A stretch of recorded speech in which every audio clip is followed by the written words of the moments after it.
이덕주 목사님이라는 분이 쓰신 우리나라의 처음 교회 이야기를 다룬 한국교회의 처음 이야기라는 교회사 책이 있습니다.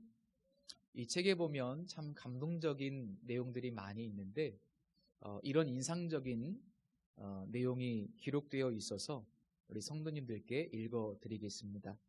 기독교 복음이 우리나라에 처음 들어왔을 때 당시 양반과 민중 계층은 함께 자리할 수 없는 갈등과 반목의 관계였다. 이들은 태어나면서부터 눈높이가 달랐다. 그러나 예수 체험을 통해 바뀌었다. 민중 계층은 그리스도 안에서 자신이 하나님의 아들임을 깨달았고, 양반은 그리스도 안에서 자신이 사람의 아들임을 깨달았다. 민중은 높아졌고 양반은 낮아졌다. 평준화가 이루어진 것이다. 그리고 복음 안에서 두 계층이 만났다. 이렇게 기록하고 있습니다. 실제로 우리나라에 거의 처음으로 복음이 들어왔던 강화도에 교회가 세워지게 되는데, 그 교회에 출석하게 된 어느 여자 성도님은 예수님을 믿고 난 뒤에 자신의 집에서 일하는 오갈 데 없는 참 불쌍한 여종을 어느 날 불러서 내가 너를 나의 수양딸로 삼겠다, 자신의 수양딸로 삼았다는 내용도 이 책에 기록되어 있고, 또 많은 분들이 자기의 재산을 팔아서 가난하고 어려운 이웃들을 도왔다라는 내용도 기록되어 있고, 또 교회가 세워지는 곳마다 음란과 음주의 문화가 사라지게 되었다. 그리고 병고침의 역사도 굉장히 많이 나타났다. 이런 내용이 기록되어 있습니다. 이렇게 놀라운 기적들과 이 성경에서 볼 수 있는 이런 이야기들이 우리나라 초기 기독교 역사에도 많이 일어났고, 이런 부흥이 우리나라에서도 경험되었던 과거의 역사가 있습니다. 그런데 그렇게 놀라운 역사들이 일어나게 되었는데, 그 이면에는 예수 체험이라는 아주 특별한 경험이 있었다고 그 책에서 이야기하고 있습니다. 저는 이 내용을 읽으면서 신앙생활의 핵심은 역시 예수님과의 관계에 있다라는 것을 깨닫게 되었습니다. 우리가 종종 이제 예수님과의 연합이라는 표현을 쓰지 않습니까? 예수님과의 연합, 예수님 안에 거한다, 예수님과 동행한다, 이런 표현을 자주 사용하는데, 그것이 바로 하나님께서 우리에게 주신 최고의 선물이고 복음의 핵심이다. 이것을 이 책의 내용을 통해서 확인할 수 있습니다. 지난주에 우리는 사도 베드로의 오순절 설교를 함께 살펴봤습니다. 이 설교의 주제는 성령 강림 사건의 의미를 밝히면서 동시에 예수 그리스도가 그리스도이고, 그러니까 메시아라는 것이고 주 되셨다라고 하는 온 열방의 온 우주의 통치자가 되셨고, 그분이 하늘에 올라가서 성령을 받아 부어주셨다. 이런 내용을 우리가 함께 나눴습니다. 많은 사람들이 이 사도 베드로의 설교를 듣고 회심을 하고 예수님을 영접하게 되었는데, 41절, 우리 본문은 아니지만 41절에 보면 이날의 신도의 수가 3,000명이나 더했다라고 기록하고 있습니다. 정말로 엄청난 역사가 일어나게 된 겁니다. 자, 이렇게 성령의 역사로, 성령의 피조물로 교회 공동체가 탄생하게 되었는데, 오늘 본문의 내용은 그렇게 탄생한 교회 공동체는 어떤 모습이었는지, 어떻게 교회가 형성되고 발전하고 부흥하게 되었는지를, 그 시간을 압축해서 이 짧은 구절 속에 교회의 모습을 요약해 놓고 있는 그런 말씀입니다. 먼저 42절에 보시면 이 초대교회가 아주 열심히 했던 네 가지의 주요한 사역들이 기록되어 있습니다. 첫 번째는요, 사도의 가르침을 받는 것이었습니다. 사도의 가르침을 아주 열심히 받았고, 두 번째는 교제입니다. 서로 교제했다라고 말씀하고 있는데 이것이 바로 코이노니아입니다. 그리고 세 번째는 모일 때마다 떡을 떼는, 이 떡을 뗀다는 것은 성찬식을 말합니다. 그리고 네 번째는 기도 사역이었습니다. 자, 사도의 가르침, 두 번째 교제, 세 번째 성찬, 네 번째 기도. 이 네 가지의 사역이 초대교회 안에 네 가지의 핵심적인 사역이었고 기둥이었습니다.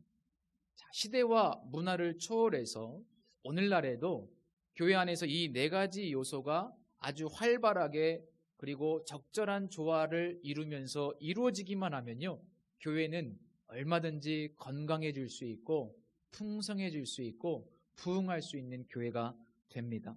그런데 만약에 이 성경에서 분명히 기록하고 있는 네 가지의 요소 중에서 어느 것 하나라도 소홀하게 되면 그 교회는 반드시 역동성을 잃어버리게 됩니다. 마치 우리 신체 중에 어느 한 부분이 병들거나 문제가 생기면 우리가 정서적으로 신체적으로 역동성이 떨어지잖아요. 마찬가지입니다. 성경에서 분명히 말씀하고 있는 이 네 가지 중에서 한 가지라도 우리가 무시하거나 혹은 등한시하거나 소홀히 하면 교회는요, 건강해질 수가 없어요.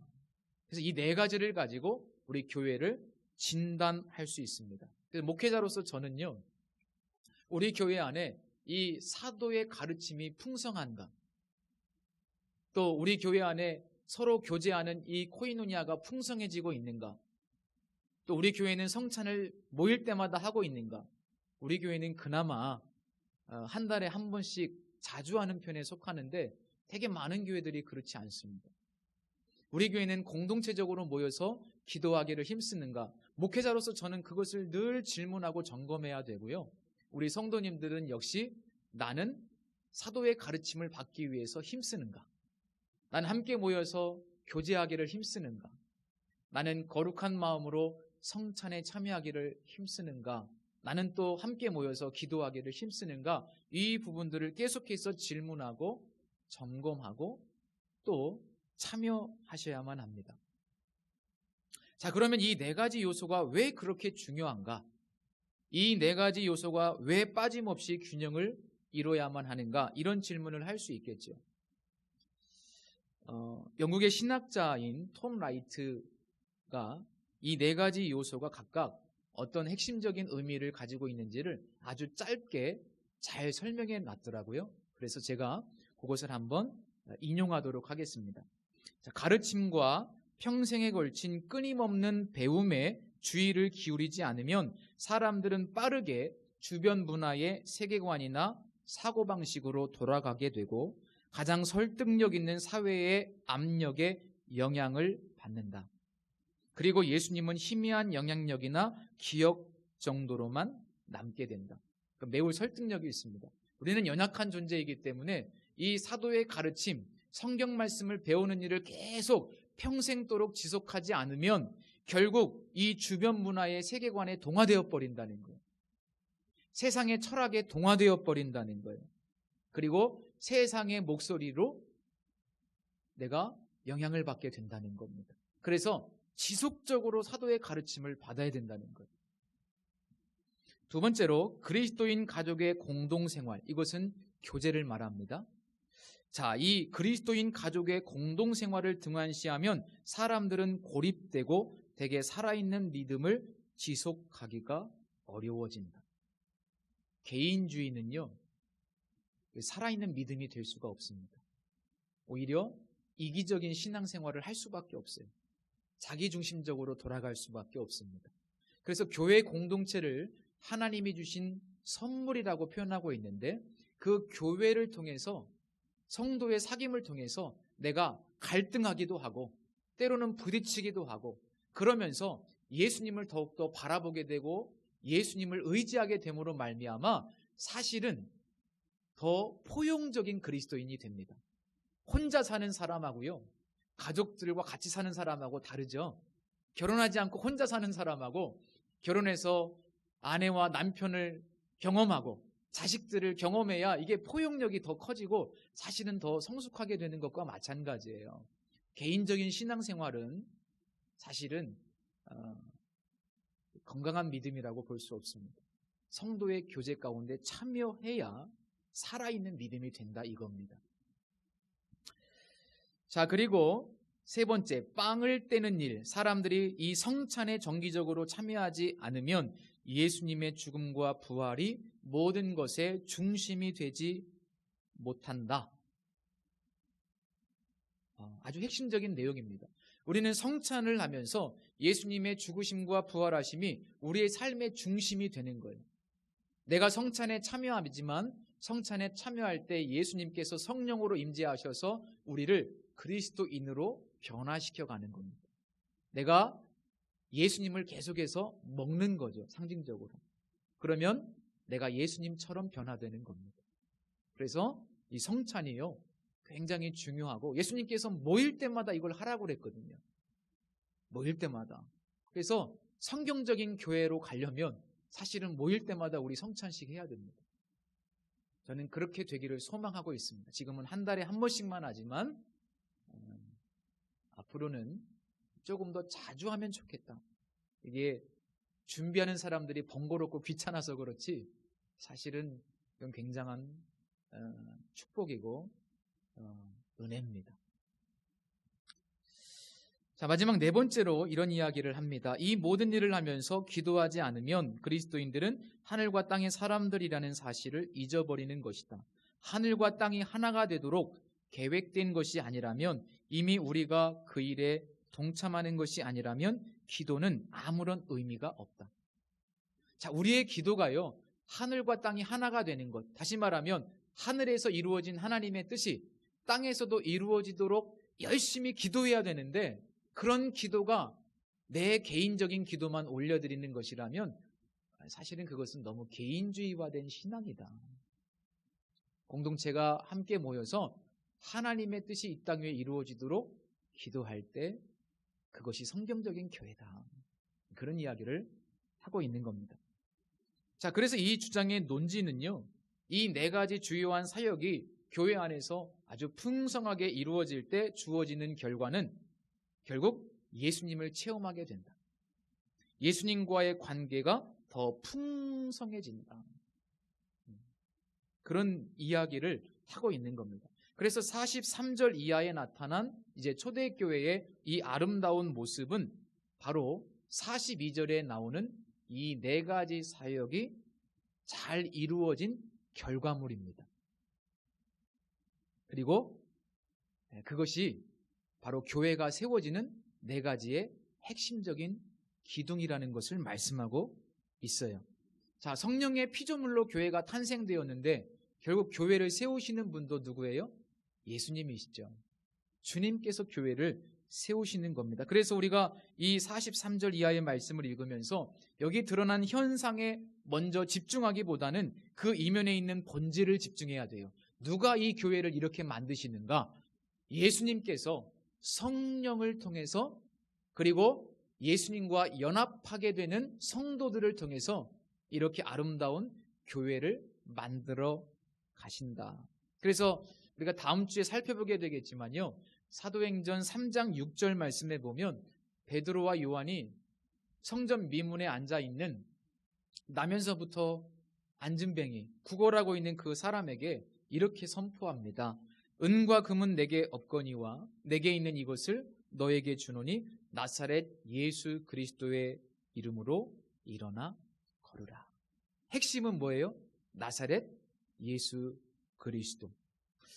일반적으로 사람이 쓰는 언어를 보면 그 사람을 알 수 있습니다.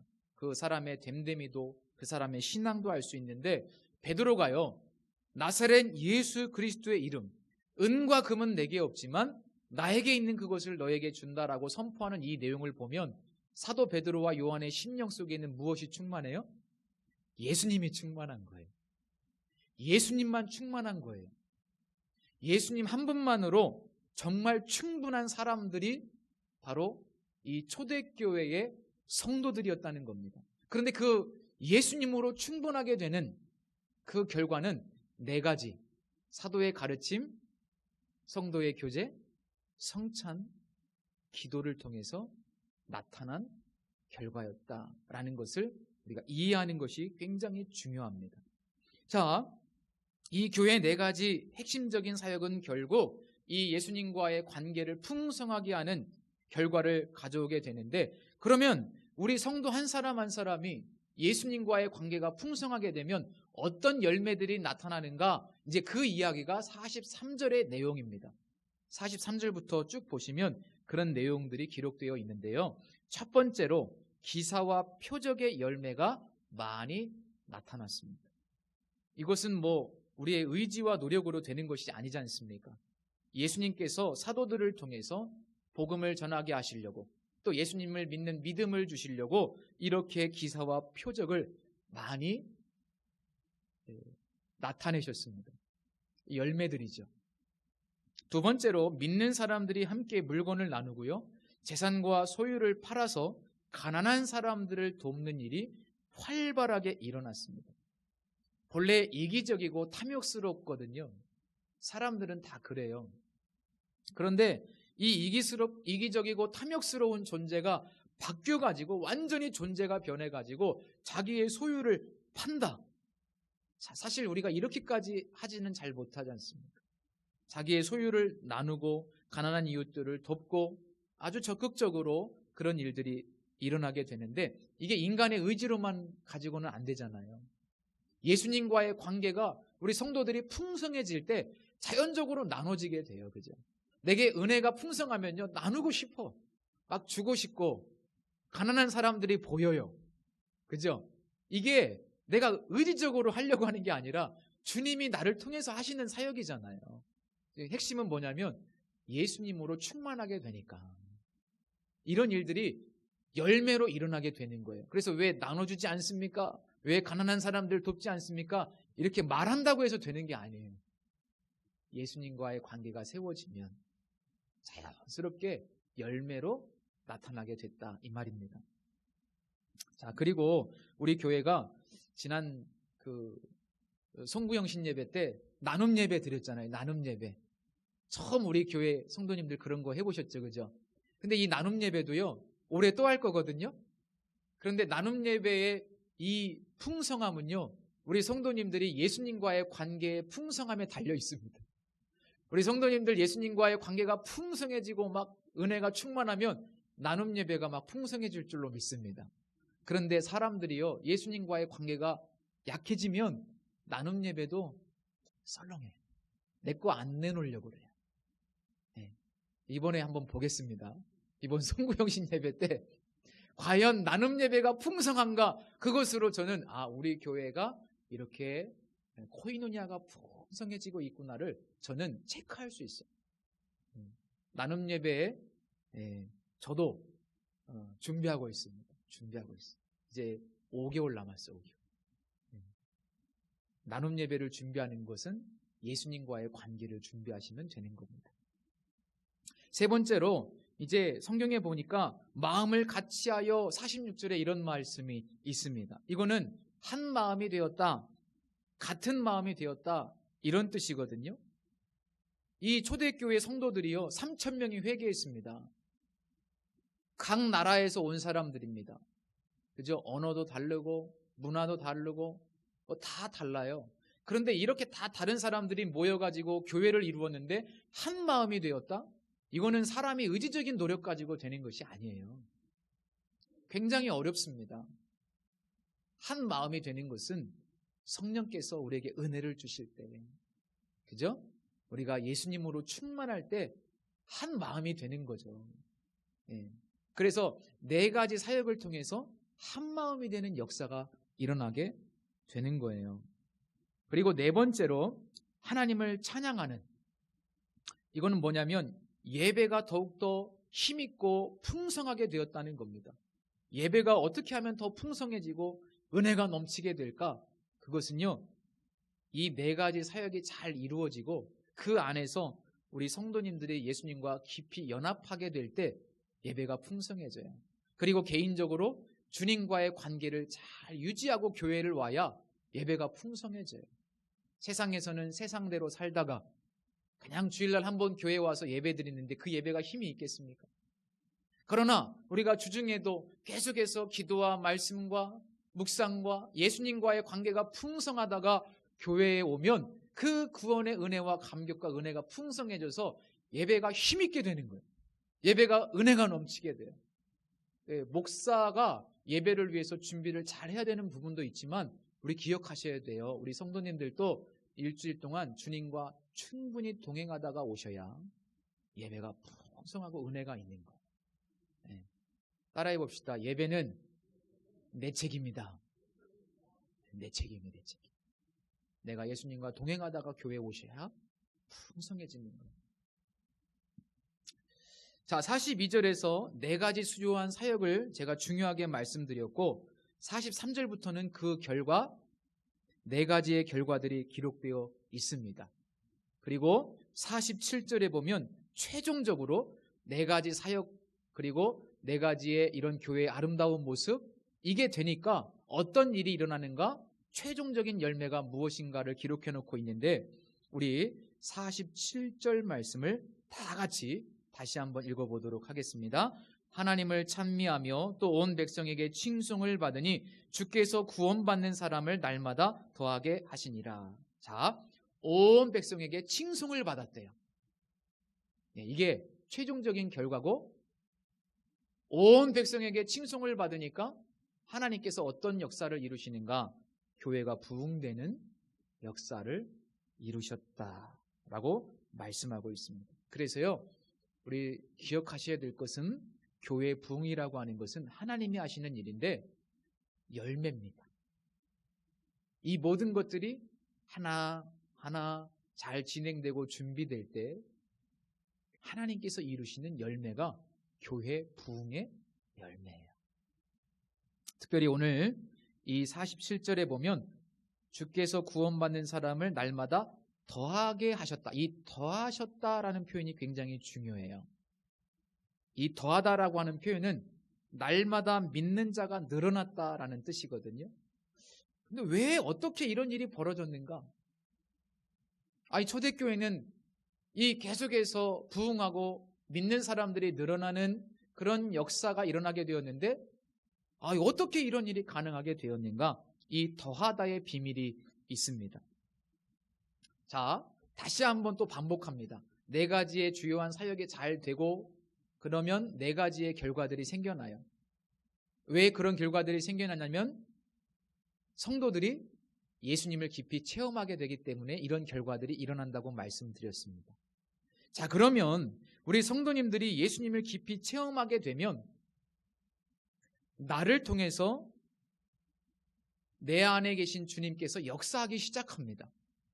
그러면 첫 번째 하시는 역사는 나의 인격과 성품을 예수님께서 내 안에서 바꿔가세요. 나를 변화시킨다 이 말이에요. 그럼 내가 변화되면 어떤 일이 벌어지냐면 내 주위 사람들에게 내가 인정과 칭찬을 받게 되고 야, 교회 다니는 사람은 다르구나. 사람들이 나를 통해서 예수님을 보게 되고 교회를 통해서 예수님을 보게 되는 거예요. 그래서 교회도 중요하고 나 개인도 중요합니다. 이렇게 나를 통해서 사람들이 예수님을 보게 되니까요. 사람들이 나를 통해서 예수님을 알아가게 되고 전도가 되는 거예요. 그리고 나를 통해서 예수님을 알게 된 그 사람이 또 예수님을 영접함으로 변화되고 그 사람을 통해서 또 예수님이 전달되고 우리 신약 성경에 보면 제자가 되고 제자를 삼으라고 말씀하고 있잖아요. 이 더하다라는 표현이 바로 그런 의미예요. 그러면 한번 우리 자신의 모습과 우리 교회의 모습을 한번 성찰해 봐야 됩니다. 과연 나를 통해서 사람들이 예수님을 알아가고 있는가? 평생 우리가 신앙생활 해도 나를 통해서 단 한 사람도 예수님을 믿지 못하고 내가 그리스도인인 것을 아무에게도 알리지 말라. 이수신 장군이 나의 죽음을 아무에게도 알리지 말라. 그렇게 했던 것처럼 아무도 내 주변 사람들이 내가 예수님을 믿는다는 것을 모르게 신앙생활하는 분이 계셔요. 은밀하게. 제가 시골 교회에서 자랐는데 아직도 기억나는 장면이 있어요. 그 시골 동네 이장님이 교회를 나오게 됐는데 그 어머니가 아주 극성을 하셨어요. 교회 나가라고. 그래서 아들이 그 시골 이장님이 교회를 나오시는데요. 얼마나 재밌냐면 이장님은 업무용 봉투가 있잖아요. 황색 누런 봉투. 거기에다가 성경책을 넣어가지고 옆으로 끼고 마치 교회 안 가는 것처럼 어디 읍내에 일 보러 가는 이장님처럼 그렇게 교회를 오셔서 그 봉투에서 성경책을 꺼내시고 예배를 드리시고 그리고 마치 예배 안 드린 것처럼 그 봉투에 성경책을 넣어가지고 집으로 돌아가시고 아무도 그분이 교회를 나오는지 모를 정도. 근데 그렇게 신앙생활하는 거 그걸 올바르지 않잖아요. 핵심은 우리 안에 계신 주님과의 깊은 교제예요. 그럼 주님이 나를 변화시키시거든요. 예수 믿으면서 절대로 변하지 않는다. 이거는 모순 아닙니까? 그죠? 예수님 믿으면 사람은 반드시 변하게 돼 있잖아요.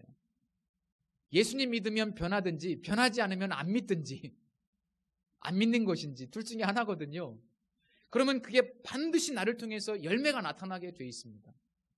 그래서 백성에게 칭송을 받고 그 사람들을 통해서 주께서 구원받는 사람이 날마다 더해지는 역사가 예수 믿으면 반드시 일어나게 돼 있습니다.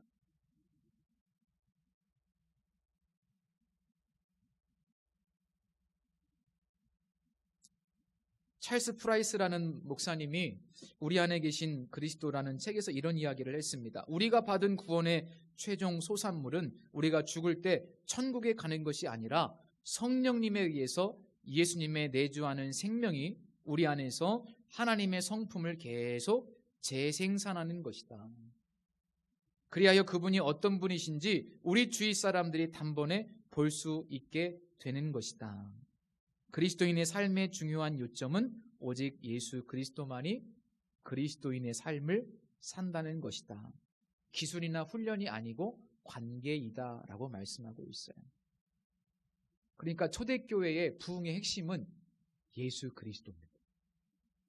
사실 이게 가장 중요해요. 예수님께서 하신 거예요.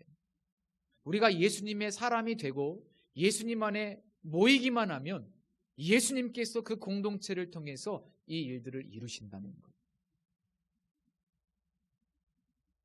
자, 그렇다면 결론으로 넘어가서 이제 우리는 무엇을 해야만 하는가? 우리가 이 말씀을 보고 읽고 잘 알고 있는데 그러면 과연 우리는 어떻게 해야 되는가? 이런 교회가 되려면 우리는 오늘 어떻게 우리는 변화되어야만 하는가? 이 질문을 할 수 있겠죠. 이게 굉장히 중요한 오늘의 결론입니다.